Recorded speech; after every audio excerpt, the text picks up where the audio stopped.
everyone. My name is Arpit Harish and I have done my bachelor's in hotel management and catering technology from the 𝔼𝕝 University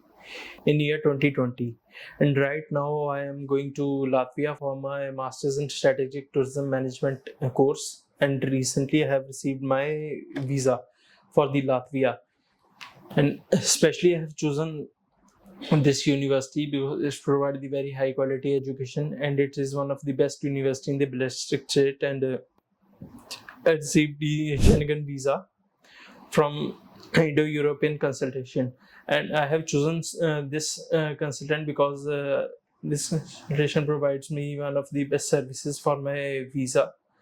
and I want to thanks to Kanika ma'am, helped me a lot in my visa filing. And I want to suggest everybody, then please visit the Indo-European consultation for their visa filing, for their bachelor study and even master study, because they are providing their best services for the students which want to go abroad.